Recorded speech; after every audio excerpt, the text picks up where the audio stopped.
Good evening, welcome to Central News for Monday the 2nd of December. I'm Hilary Entwistle. At Hamilton gym owner David Robson has high hopes for one of his members who is currently training for an international competition. Fit Futures is a charitable trust set up to provide expert physical fitness training for people with physical disabilities. Stacey Lomax has been competing in powerlifting competitions for years and is currently preparing for inclusion in an international powerlifting competition in 2014. He says powerlifting has helped him physically and mentally and hopes his success will inspire others to push the limits in what they think they can achieve. Powerlifting has changed my life. It has given me an opportunity to better myself every time and to aim for the top. A redundancy has inspired a new Hamilton business involving reusable nappies. A similar service in Christchurch has been very successful as many parents are opting for more environmental options in support of a more sustainable future. Owner of Nappy Line, Leanne Pearce, says the service offers parents a way forward, which is affordable and provides a green alternative for those who are environmentally conscientious. I think they're making a comeback because people are becoming more aware of the environment and the impact that disposable nappies have on the environment. They've also realised that cloth nappies are much easier to use these days than what they were years ago. Now for our region's weather, Hamilton, your Tuesday will be fine with light winds and some evening cloud. Your expected high is 22 and an overnight low of 15. Cloudy periods mostly throughout your day, Tauranga, with a northeast breeze developing. Your high is 22 and an overnight low of 17. Just ahead, we see what will be happening at the New Zealand Youth Games.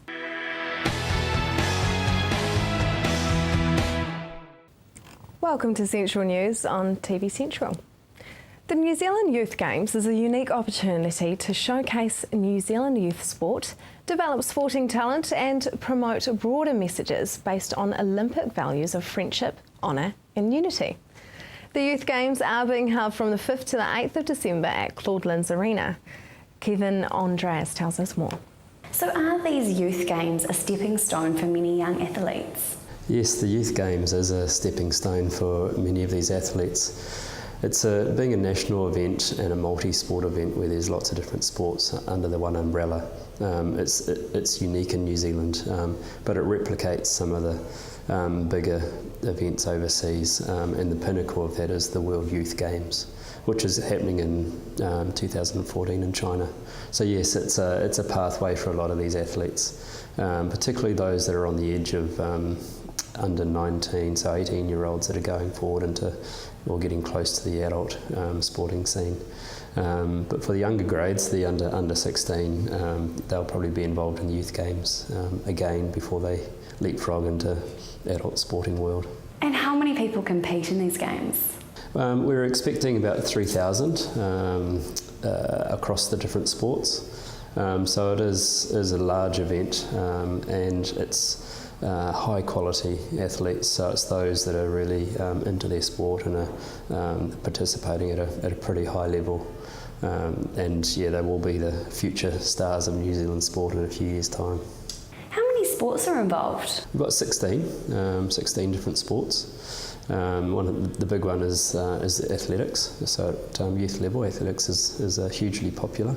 But there's quite a few others as well. Some that you don't often see, so can encourage people to come and watch. Fencing, wrestling, taekwondo, boxing. Yeah, so there's quite a good variety of sports. A lot of them are based on the Olympic schedule, but it's not exclusive to what we see at the Olympics. And who endorses the event? Endorsements, the New Zealand Olympic Committee. So they see it as a training ground, a proving ground for New Zealand athletes going into the future.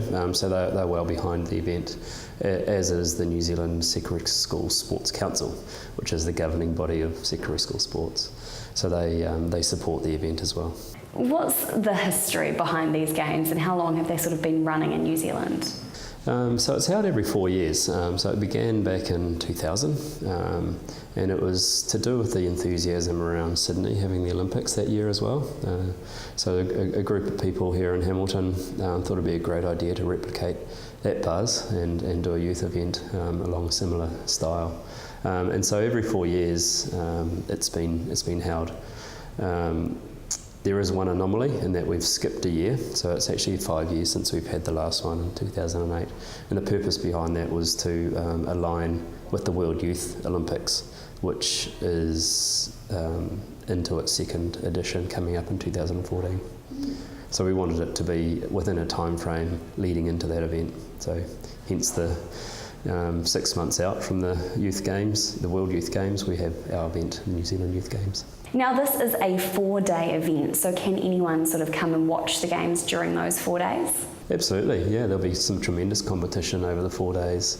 It really heats up over the weekend, so including Friday actually, so Friday, Saturday, Sunday. I encourage people to take a look at our website, the nzyg.co.nz, and there'll be a schedule on that if they're interested in seeing New Zealand's future stars. And how about the opening ceremony? When will that happen and what's going to be going on?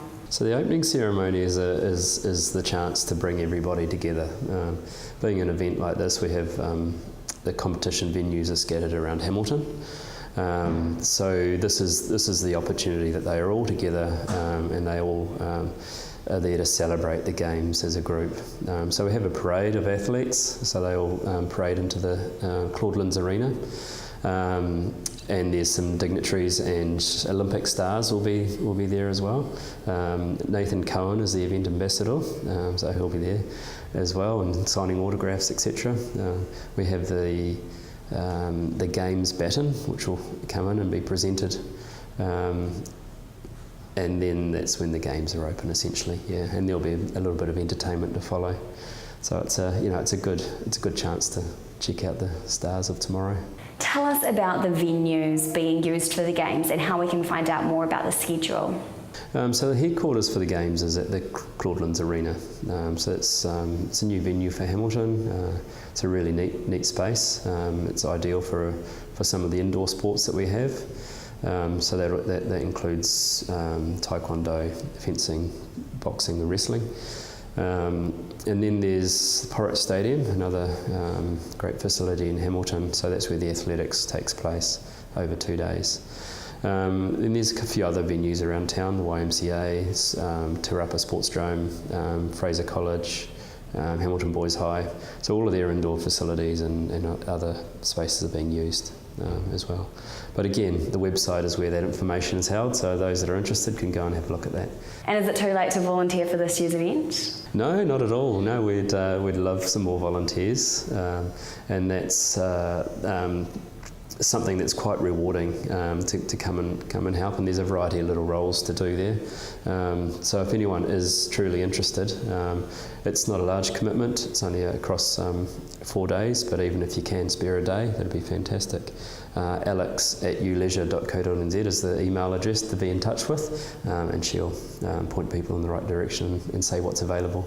Make sure you do go and support our young athletes. It's over the 5th to the 8th of December. Visit nzyg.co.nz for more information. Coming up next, are we heading for another drought?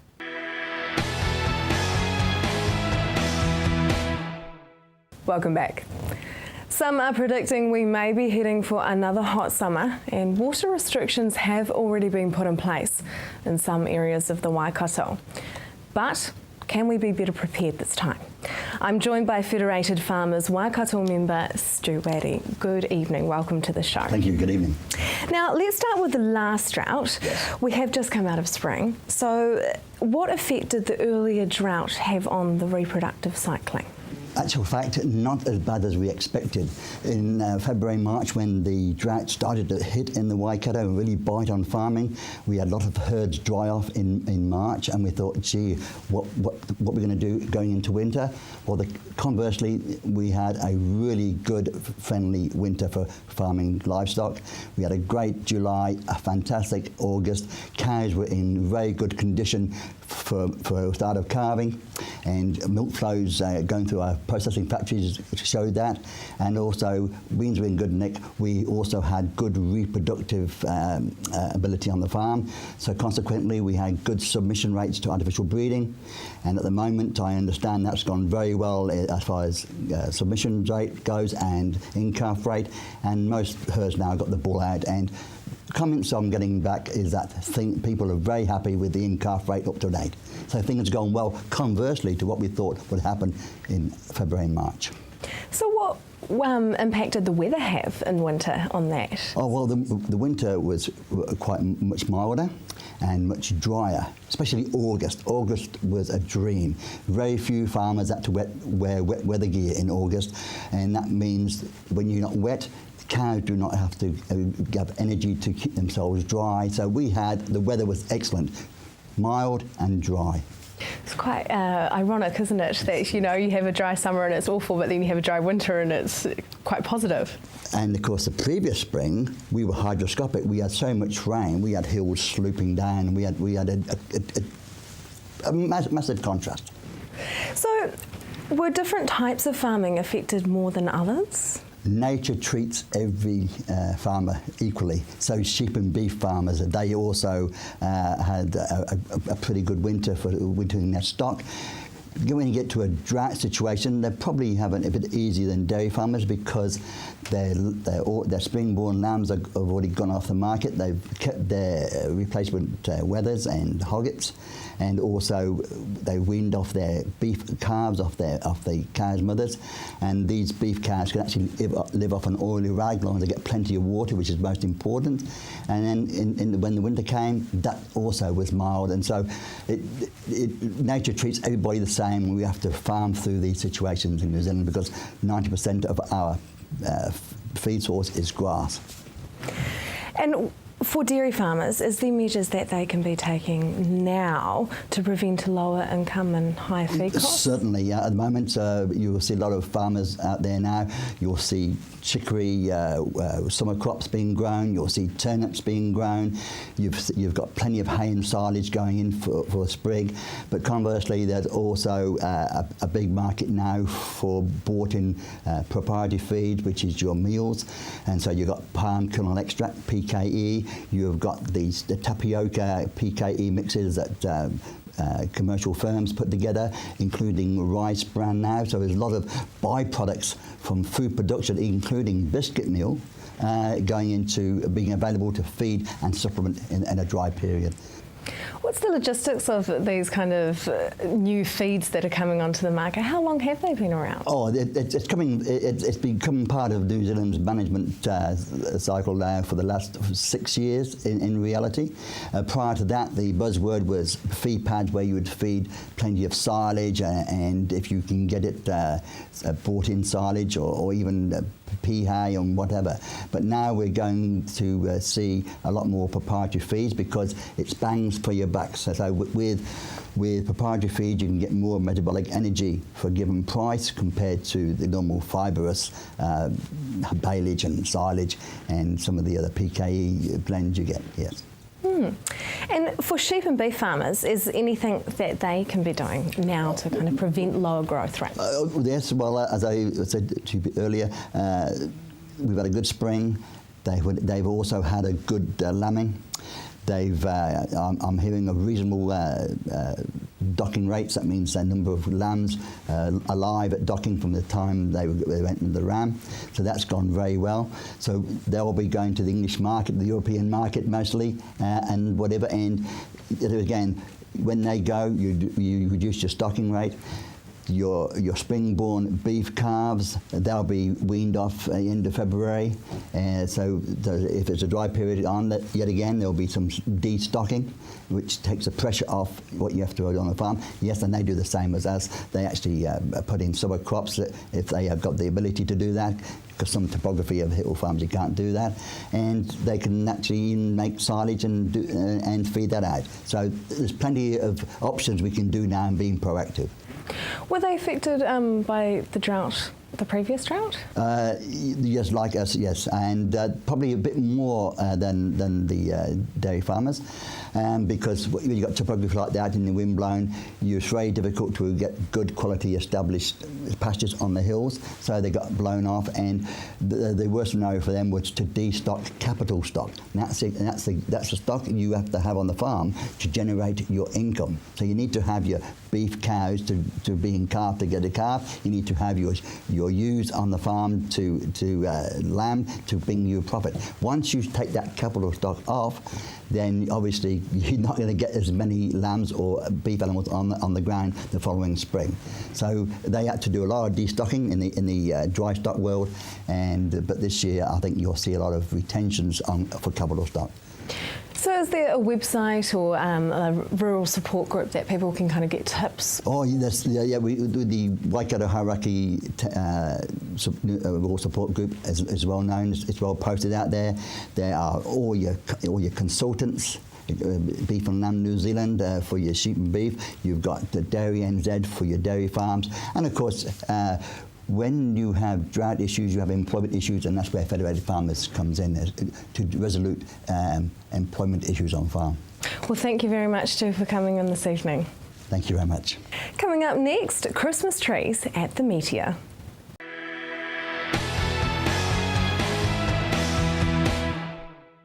If you have just joined us, welcome to Central News. Trees at the Meteor is happening again this year and calling for artists to be involved with the display, running from the 17th to the 21st of December. With so many creative options and categories to enter, the event celebrates Christmas in a unique way, with an emphasis on compassion rather than consumption at Christmas time. Organiser Dave White tells us more. Trees at the Meteor is Hamilton-born, kind of like wearable arts for trees. So there's all kinds of trees that get exhibited for 5 nights in one day, and it's a pretty interesting kind of Christmas experience. A lot of families come and enjoy it.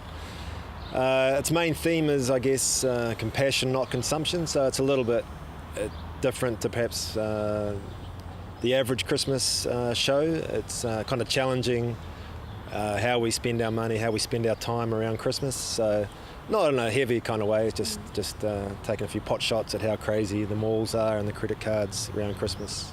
And how did you come up with the category Trees of Awesomeness? Trees of Awesomeness. Well, for 4 years we ran categories which were like Kiwiana, recycled, gadgetry. So we had these kind of boxes where you could make trees this kind of way. And so we thought after 4 years we're kind of grown up, we've done the learner license, so maybe we'll just, open slather. So Trees of Awesomeness was just a way of giving people permission to just do whatever they want, There was no kind of category boundaries. So yeah, a lot more, it just frees people up to be as creative as they like, yeah. So what are some of the other categories? You mentioned some before, but there's more, obviously. Oh yeah, those are the kind of, the older ones. This year's special feature categories are Kitchen Kitsch, which is anything from the kitchen, baking, whatever. We've also got Mini Trees, which is a smaller kind of 200mm tree. We have Paper, Scissors, Rock, which is any combination of those 3 elements, and Earth, Wind and Fire, which is going back to the more natural kind of construction, driftwood, shells, non-plastic kind of entries, yeah. So what sort of sparked this idea, and then who brought it to life? I guess inspiration was found at Harrowfield, which is a suburb in Hamilton, which has beautiful houses lit up with kind of standard American kind of feel, and lots of people walk around and have fun, so I'm not bagging it, but it was for me, it was just a little bit contrived, a little bit cheap, and it was all about Santa, which for me in the Southern Hemisphere, for us, barbecuing and jandals, and it just doesn't seem quite right. So I kind of thought to myself, because I got kids and that's what we do, we drive around, and I thought, I think we should do something better, something more interesting, so yeah.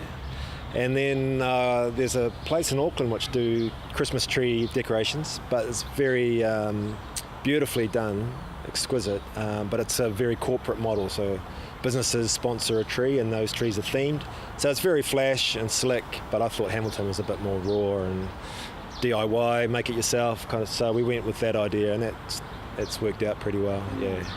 Now, you do have some pretty impressive prizes up for grabs, so can you tell us about those? Yeah, the grand prize winner gets $500, which they can give to the charity of their choice, which is pretty cool. And then they get a $500 voucher from Backdoor Surf Shop. Backdoor Surf Shop also sponsor other category winners. That could be the most creative, uses the most amount of glitter, whatever. And we also have some good packages from Stephen Ma, Hair Design in Auckland, hair and beauty products. And that's some other minor ones, but those are the majors, yeah. Are there any rules as to how people can make these trees? No, it's pretty much, it's pretty free. The only thing is the OSH kind of issues, if it's, we just try and make a safe tree because it's a family show. No, we've had lots of polystyrene going crazy everywhere with previous years, but no major dramas, and people are pretty good at making it contained, Why would you encourage people to enter, even if they may have never done anything like this before? Well, everyone's creative, really, Only primary school will teach you that. Everyone's got a bit of creativity in them, and it's a easy option. There's a lot of people see your work. But it's just an opportunity just to have a go. And one of the ideas about trees was to decorate a tree and share it with the city. So your take on what Christmas means to you can be expressed really well in that kind of tree format. So it's just a good opportunity to have a go, have a crack, yeah. So if people are interested in entering, how do they go about this? Well, yes, there's a website where you enter, trees@medial.co.nz, and all the info's on there, and you just, they're $15 if you're a non-worker, $20 if you're a worker, and all the info's there, and it's really easy. You just have to come in the Sunday before the public openings and set up your tree. So when the trees are open to be viewed by the public, how can we go about coming and seeing them? What are the sort of logistics that we need to know about? Okay, well, we kick off each night at 7 o'clock, so that's Tuesday the 17th, and it's open for 3 hours, and you get a complimentary coffee, hot chocolate or chai. Ministry of Chai is showing up this year, which is pretty cool. So that's on for 5 nights, Tuesday through to Saturday, and there's also a kind of Arvo show on Saturday from 10 a.m. till 2 p.m. And is there any way that we can see pictures of perhaps last year's entries and get some ideas or find out more? The same website. It's got galleries of previous years, and I think if you put in Trees at the Meteor into YouTube, you'll also come up with some kind of docos of previous years' exhibitions, yeah. If you would like to enter a tree of your own, you can enter via the website trees@meteor, that is one word, .co.nz. That is the news for this Monday. We really enjoy your feedback, so like us on Facebook or email us at news@tvcentral.co.nz. Join us again tomorrow night as we meet 2 local young men, both becoming very successful in their own way. I'm Hilary Entwistle. Have a lovely evening.